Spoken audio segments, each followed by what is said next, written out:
Today, for the first time in human history, we have more overweight people walking the earth than underweight.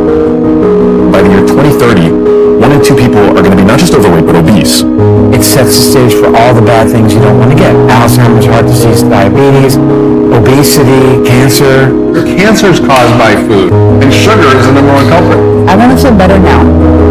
I want to stop getting this chronic fatigue. I want to get my mental health back in shape. I want my sleep to be good. Some people come at it from like, my skin is bad. I want to get my skin better. Other people come at it from, I'm having hormonal issues like PCOS, erectile dysfunction, whatever. They get to glucose. They study that, and weight loss is the more expensive ones. Fructose says don't burn fat. Fructose tells your body winter is coming. Get ready.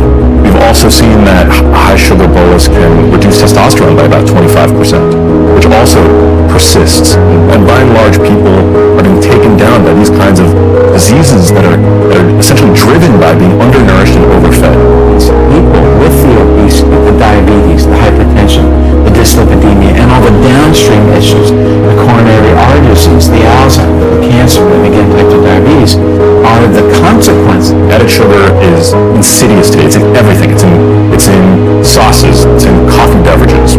Coffee chains, for a cup of coffee, you end up drinking dessert.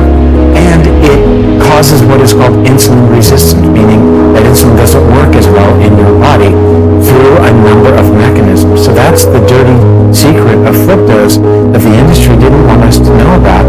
Now it's been called out. So now we're seeing 1 in 2 Americans suffer from either pre-diabetes or type 2 diabetes. And that is when you eat too much sugar and starch.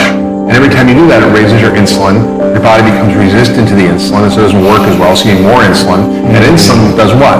Insulin makes you hungry, it makes you store belly fat, it locks the fat in the fat cells, and it slows your metabolism. It's like a quadruple threat for your body to gain weight. It's the big killers are by sugar and food. Yes. So if you change your diet, you should be able to prevent or cure sometimes. Alzheimer's. 100%. Yes, 100%. I mean, the studies are there. Even people who already had Alzheimer's, when they improve their diet, they get more functionality. Yeah. By the year 2030, 1 in 2 people are going to be not just overweight, but obese, are ultra-processed food products that, by and large, we overconsume today. Your average American today derives 60% of their calories from ultra-processed foods. These are the foods that line our supermarket aisles. Our supermarkets tend to be designed the same way. It's the perishable fresh food that tend to be around the perimeter. The aisles have all the shelf-stable convenience foods that are minimally satiating, highly calorically dense, and hyper-palatable. So those 3 factors make those kinds of foods, particularly when they're all you have access to, a recipe for disaster. Consuming a high sugar bolus can also elevate your blood pressure, which we know is a risk factor for neurodegeneration.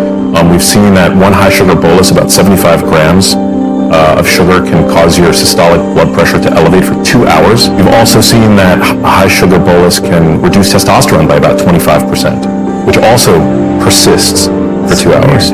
Yeah. Why? Any guesses why we'd have an evolutionary response to sugar that lowers our testosterone? That's a good question. A hunter-gatherer would have never had access to that kind of rapidly digested sugar deluge, right? Because we would have had fruit, and our fruit as hunter-gatherers would have been a fraction as sweet as they are today. But the notion of fruit juice, or a sugary, high 75-gram glucose beverage, for example, didn't exist. So I think what it does is it sends our body into a stress state. And so that's, I think, one of the reasons why we see the elevation of blood pressure. And I would also assume because stress can reduce testosterone. That's really interesting. Yeah, we are seeing a decline in testosterone. I've always assumed that's multifactorial. That's poor diet, that's adding on weight. All of the above, but as I mentioned, in that study where they saw a 25% reduction in testosterone, they used a 75-gram sugar bolus, right? Mm-hmm. As I mentioned, your average adult today consumes 77 grams of added sugar every single day. So they're consuming that every day. So yeah, the added sugar thing, I think, is it's a problem. Now again, if you have a big calorie budget, if you're a bodybuilder, if you're if you're burning an intense amount of calories on a daily basis, you do have a discretionary caloric budget. But for your average person, again, today your average person is overweight, bordering on obesity, has some component of metabolic illness, glucose dysregulation. I would say that being a sleuth and being able to identify added sugar and then cut that out or at least minimize your consumption of it, I think you'd be doing your health major favors. You're probably on a sugar addiction roller coaster every single day of your life. If you've been on this glucose addiction for a long time, your body will take a week, 2 weeks to be able to switch over to burning fat. And that 2 weeks is really painful, right? Most people eat starches and sugars for breakfast. Then maybe they buy a muffin or a pastry or a croissant or, something like that. Or maybe they just have a coffee with sugar in it. The thing is, if you create a big glucose spike at breakfast, it actually controls your entire day. Your entire day turns into this roller coaster. And if you've never had a savory breakfast and you've spent your entire life having a sweet breakfast, you have no idea how much of a different world it is when you start your day with savory foods. You teach your body to burn fat again, get back some of that metabolic flexibility, and then, a month in, if you want to cut out sugar entirely, it's not going to be hard. You're no longer going to be controlled by this craving center being activated every 90 minutes in your brain. It's a very different experience. Eat your protein, maybe a little bit of fat, eat in the right order, you're adding in some vinegar. Add vegetables to the beginning of your meal too. And all of the benefits from your protocol, that it really is that. If we look at our glucose levels and we eat in a way that balances those spikes, a few things happen. One, we reduce how many cravings we have. Cravings are a big barrier to fat loss because people get these intense feelings, I really want to eat a cookie, then there's a whole cycle of guilt and shame, and just the whole thing is quite damaging. Second, when you balance your glucose levels, your hunger hormones get tamed, so you're no longer hungry every 90 minutes. Third thing, when you balance your glucose levels, your insulin levels come down.